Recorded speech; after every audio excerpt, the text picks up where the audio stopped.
Mamadou Ndoye, vous êtes le secrétaire général de la Ligue démocratique, un parti allié du pouvoir. Quelle lecture faites-vous des incidents survenus la dernière fois à l'Université de Dakar lors de la visite du président Macky Sall? Oui, d'abord je dois préciser que nous sommes membres de Benno Bokk Yakaar, qui rassemble ce qu'on appelle la majorité présidentielle. Nous sommes également au gouvernement à l'heure actuelle et ce que nous nous efforçons de faire, c'est aujourd'hui d'œuvrer à la réussite de cette seconde alternance. Votre question soulève une question importante. Le dialogue que cette majorité présidentielle a avec les différentes couches de la nation. Je pense qu'en ce qui concerne les étudiants, on devrait s'efforcer d'organiser mieux le dialogue avec le milieu étudiant comme on le fait avec le milieu syndical, de façon à pouvoir construire une plateforme qui soit une plateforme de discussion et non une plateforme de violence. Et je crois que les événements qui se sont produits à l'université indiquent que le dialogue avec les étudiants n'est pas actuellement à l'ordre du jour. Et je crois qu'on doit en tirer des leçons maintenant pour dire comment faire pour que le pouvoir actuel puisse dialoguer avec les étudiants sur la politique de l'enseignement supérieur et que ce dialogue puisse aboutir à des solutions acceptables à la fois pour les deux parties, mais aussi pour le pays dans son ensemble. Vous voulez dire que cette visite n'était pas opportune? Je ne sais pas dans quel cadre s'est située cette visite. Et moi-même, je n'étais pas présent sur le territoire national au moment de cette visite. Donc, c'est par la presse que j'ai appris ce qui s'est passé. Et ce que je veux dire, en tout cas, c'est que lorsque le chef de l'État se déplace vers un groupe de citoyens, il doit y avoir un minimum de travail préalable pour savoir un peu comment cette rencontre peut se passer le mieux. Autrement dit, je ne sais pas quel a été le travail préparatoire qui a été fait, mais en tout cas, le résultat n'a pas été un bon résultat, c'est clair. Alors, est-ce que cela démontre quelque part des défaillances qu'il y a dans les services de renseignement et de sécurité, à votre avis? Moi, je ne parle pas de services de renseignement et de sécurité. Je parle de la nécessité pour un pouvoir politique, surtout un pouvoir politique qui se veut démocratique, d'avoir des liens de dialogue avec toutes les couches importantes de la société. Et ce dialogue permet de savoir quel est l'état des relations entre le pouvoir et ses couches. Et ça n'a rien à voir avec des renseignements, c'est, j'allais dire, le déroulement d'une politique normale de gestion de la population à partir d'une meilleure connaissance de la population, à partir d'une écoute de la population, de connaître les problèmes de la population et de dialoguer avec cette population pour comprendre non seulement ses problèmes, mais essayer ensemble de trouver les solutions. Alors justement, quand les incidents sont survenus, on vous a accusé, vous et les autres membres de la coalition, de n'avoir pas réagi. C'est bien après que vous avez sorti un communiqué et pour reconnaître que quand même les revendications étaient légitimes. Vous voyez, moi je crois qu'il y a dans ce pays des gens qui ont pour métier de chercher où se trouvent les problèmes. Nous, en tout cas, on réagit en fonction de notre connaissance et de notre appréciation des situations. On ne réagit pas en fonction de ce qui peut faire plaisir ou de ce qui peut faire mal. Notre réaction ne dépend pas de ça. Nous connaissons la situation, nous l'apprécions collégialement et à partir de cette appréciation collégiale, nous nous prononçons publiquement. Voilà comment nous travaillons. Alors, après le dépôt du rapport de la Commission nationale de la réforme des institutions, quelles sont les réformes qui, à votre avis, semblent les plus urgentes aujourd'hui? Je crois que le problème principal, il est clairement posé depuis cette deuxième alternance. Nous avons des problèmes sérieux en ce qui concerne la gestion de l'État en général. Et ces problèmes sérieux nous proviennent surtout, si on fait la critique objective de ce qui s'est passé avec Abdoulaye Wade, d'un présidentialisme qui ressemble à une monarchie, où le président de la République domine tous les autres pouvoirs, que ce soit le pouvoir judiciaire, que ce soit le pouvoir parlementaire. Et la question est de savoir comment les réformes institutionnelles vont permettre à chacun de ces pouvoirs non seulement d'être indépendant par rapport au pouvoir exécutif, mais de pouvoir pleinement jouer son rôle. Ça, c'est le grand problème. Autrement dit, le grand problème, c'est d'aller vers un état de droit. Nous sommes pour un état de droit et nous avons toujours combattu pour un état de droit. On n'a pas encore état de droit. Mais on ne peut pas l'avoir tant qu'il n'y aura pas indépendance des autres institutions, notamment de l'institution judiciaire et parlementaire. Ça, c'est réel et tous les états de droit, c'est ce qui les caractérise. Alors, est-ce que la réduction du mandat présidentiel, ce n'est pas une réforme urgente? Il y a encore un débat autour. Quelle est votre position, vous, de la LD?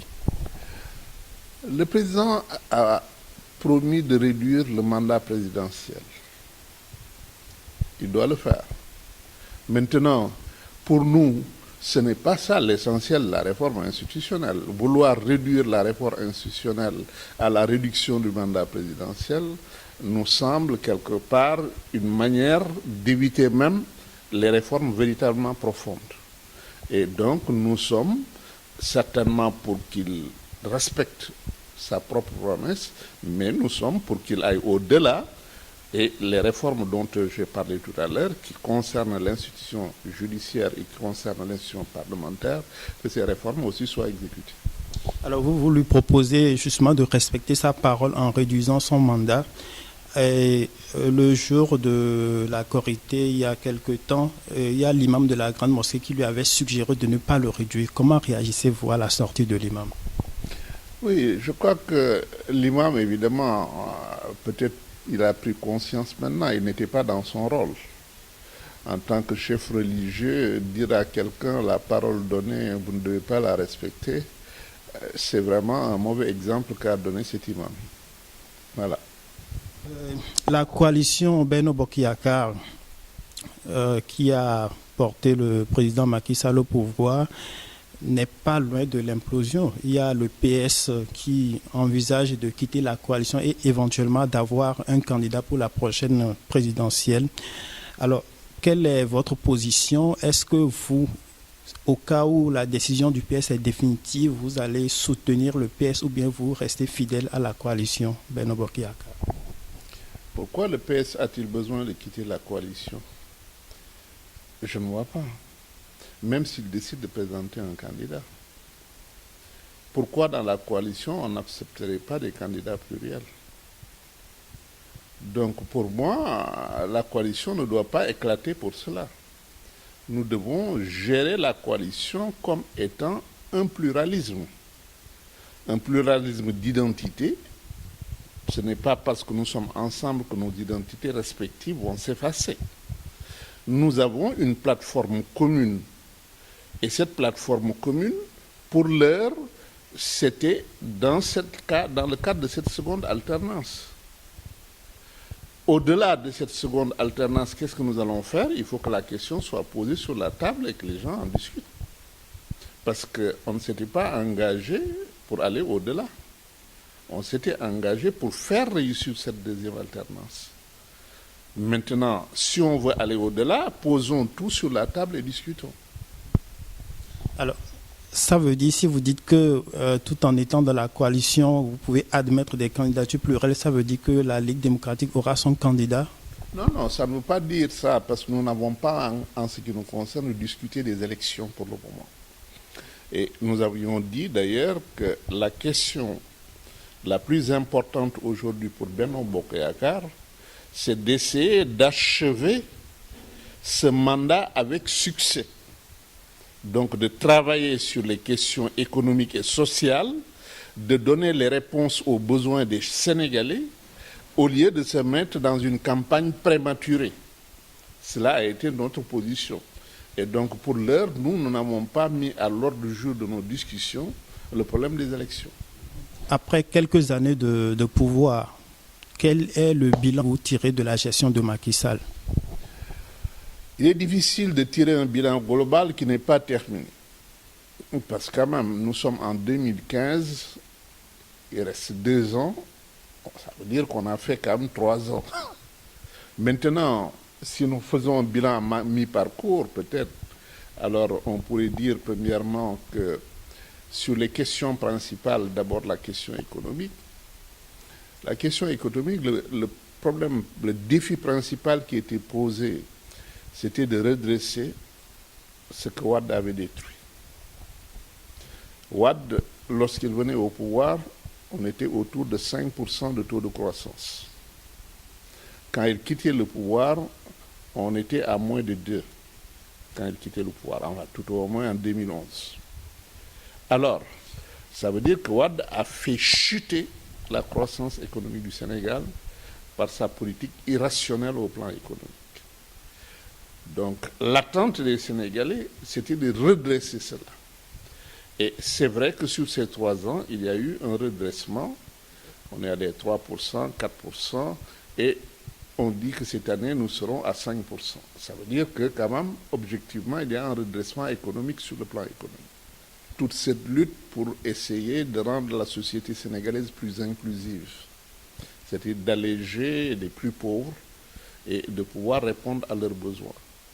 Sur ces questions, je ne dis pas tout a été fait, mais les bourses sociales ont été un acte qui a permis progressivement de soulager les plus pauvres de la société. Et je crois que c'est important de noter cela. Sur le plan maintenant des institutionnels, sur le plan éducatif, nous n'avons pas beaucoup avancé pour le moment. Nous n'avons pas beaucoup avancé. Il y a eu les assises de l'enseignement supérieur. En ce qui me concerne, la plupart des mesures me semblent être des mesures qui sont bonnes, mais apparemment, les acteurs du terrain universitaire semblent avoir des problèmes. Autrement dit, il semble que le dialogue n'ait pas été suffisant pour arriver à de telles mesures. Parce qu'on peut avoir des mesures qui, sur le plan scientifique et technique, sont très bonnes, mais sur le plan de l'acceptabilité politique et sociale, il n'y a pas eu suffisamment de dialogue pour pouvoir les rendre, disons, amener les couches intéressées à adhérer à cela. Et il me semble qu'il y ait eu des insuffisances à ce second niveau qui est l'acceptabilité politique et sociale. En ce qui concerne les questions des travailleurs, il y a eu quelques gestes qui ont été faits en direction des travailleurs, en ce qui concerne la réduction des impôts sur le revenu, en ce qui concerne même dans certains secteurs l'augmentation des salaires, mais à regarder les revendications des travailleurs, il semble qu'il y a encore d'énormes problèmes à résoudre du côté des travailleurs. Bon, voilà ce que je peux dire de manière globale. Je ne sais pas s'il y a un autre secteur sur lequel on peut vraiment se prononcer. En ce qui concerne l'agriculture, je ne sais pas. En tout cas, il y a 2 choses que nous avons qui constituent notre problème, à mon avis. Mais je ne les vois pas très clairement. Le premier problème, c'est la diversification agricole. Est-ce que nous arrivons, est-ce que nous n'arrivons pas? Je dois dire que je ne maîtrise pas très bien le champ. Mais je ne vois pas pour le moment des résultats qui me sautent aux yeux montrant que la diversification agricole se réalise au Sénégal. La deuxième chose, c'est la question de la compétitivité de notre agriculture à partir un peu de la productivité augmentée au niveau du secteur agricole. Ce que je sais, c'est que nous sommes encore à un niveau faible par rapport à l'Asie ou par rapport à l'Europe, notre productivité agricole reste très faible. D'après le ministre de l'Agriculture, nous avons eu quelques gains dans certains secteurs, notamment au niveau du riz. Nous avons eu quelques gains parce que quand on regarde là-bas la production par hectare, il semble qu'on soit proche de l'Asie maintenant en ce qui concerne la production par hectare, en ce qui concerne le riz. Mais moi, je n'ai pas vérifié encore les chiffres, je te parle de ce que j'entends. Je dois pouvoir vérifier les chiffres pour pouvoir vous dire vraiment si cette productivité a été élevée ou pas. Mais tout de même, la facture d'importation en céréales du Sénégal s'élève à environ 300 milliards par an. Oui, mais ce que nous dit le ministre de l'Agriculture, c'est quand même, nous avons réduit l'importation la plus importante qui est le riz. Qu'il y a aujourd'hui une production nationale qui permet de réduire les importations de riz. L'Afrobaromètre nous dit que 51% des Sénégalais, soit un peu plus d'un Sénégalais sur deux, estiment que le pays va dans la bonne direction dans le domaine de la politique économique. Donc c'est quelque chose que vous comprenez parfaitement. Ça coïncide un peu avec ce que j'ai dit tout à l'heure. Il y a un redressement économique visible. Maintenant, ce redressement économique aussi, il faut toujours relativiser. En réalité, ce que nous sommes en train de faire, c'est de réparer les erreurs de Wade pour le moment. Ce que je veux dire, c'est que quand nous atteindrons 5%, nous serons dans la moyenne sous-régionale. Nous n'aurons pas dépassé la moyenne sous-régionale, parce que la moyenne sous-régionale se situe autour de 5%. C'est que nous étions en bas de la moyenne sous-régionale. Nous, avec la Guinée-Bissau, on était tout à fait en bas de la CEDEAO. Et maintenant, nous rejoignons la moyenne de la CEDEAO. Donc, nous ne sommes pas dans des performances extraordinaires. Maintenant, comment aller au-delà? C'est cela la question posée par justement le PSE, la question de l'émergence. Mais même ce que moi, en tout cas, je le pense personnellement, les 7%, ce sera très bien d'y arriver, mais ça ne veut pas dire qu'on sera émergent à 7%. Il y a des pays d'Afrique de l'Est qui, depuis très longtemps, sont à 7%. La Côte d'Ivoire est maintenant à 9% et veut viser les deux chiffres. Par conséquent, nous ne devons pas nous contenter du résultat actuel en disant nous avons réussi simplement à redresser. Voilà. Alors, certains ont critiqué le programme Sénégal émergent comme étant une manière d'être toujours dépendant des autres. Vous, de la LD, que pensez-vous de ce programme? Dépendant, c'est-à-dire de quoi? C'est-à-dire qu'on va collecter de l'argent à l'étranger pour venir faire du développement chez soi. Oui. Je crois que le grand problème qui est posé à nous et qui est posé à tous les pays africains, c'est la réforme structurelle de notre économie. Nous avons une économie qui est à faible plus-value. Comment passer à une économie à forte plus-value? C'est la problématique de l'ensemble des pays africains. Et c'est la problématique aussi du Sénégal et c'est la problématique du PS. Or, pour passer d'une économie à faible plus-value à une économie à forte plus-value, il faut faire une réforme structurelle de l'économie. Et cette réforme structurelle passe d'abord par la diversification économique, passe par ne plus être une économie principalement tirée par des produits primaires, mais par une économie tirée par la transformation efficace et efficiente de ces produits, voire une économie tirée par le savoir et l'innovation. Et le passage à ces étapes-là est le grand problème du PSE et c'est le grand problème également de toutes les économies africaines. Pour le moment, aucune économie africaine n'a vraiment réussi ce passage-là. Est-ce que nous allons le réussir ou pas? Le problème ne dépend pas du fait qu'il y a des investissements qu'on va chercher de l'extérieur. Ce n'est pas ça le problème. Le problème, c'est la transformation d'abord de l'agriculture pour que ce soit une agriculture performante, aussi bien au niveau de la productivité du travail qui va demander que nos paysans ne soient plus analphabètes. Par exemple, des paysans analphabètes ne peuvent pas assimiler les mutations qui sont en cours dans l'agriculture et les mettre en œuvre. Et ça, nous avons un problème très sérieux dedans. Nous avons un problème de diversification de l'agriculture, mais nous avons un problème aussi d'augmentation de la compétitivité, de la productivité de notre agriculture. Un exemple, c'est-à-dire là où nous faisons des céréales, 1 hectare, nous faisons 1 tonne par exemple, dans d'autres, on fait 1 hectare 4 tonnes, donc 4 fois plus qu'en Afrique. Et si nous arrivons à ce niveau, du point de vue de l'agriculture, il y a une autre tâche. C'est-à-dire, au lieu d'exporter des produits primaires, comment on va transformer ces produits pour les valoriser et pouvoir donc, dans l'échange, avoir une plus-value plus forte. Alors qu'à l'heure actuelle, en ayant des produits primaires qu'on exporte, les autres les transforment et peut-être nous les revendent même nous-mêmes.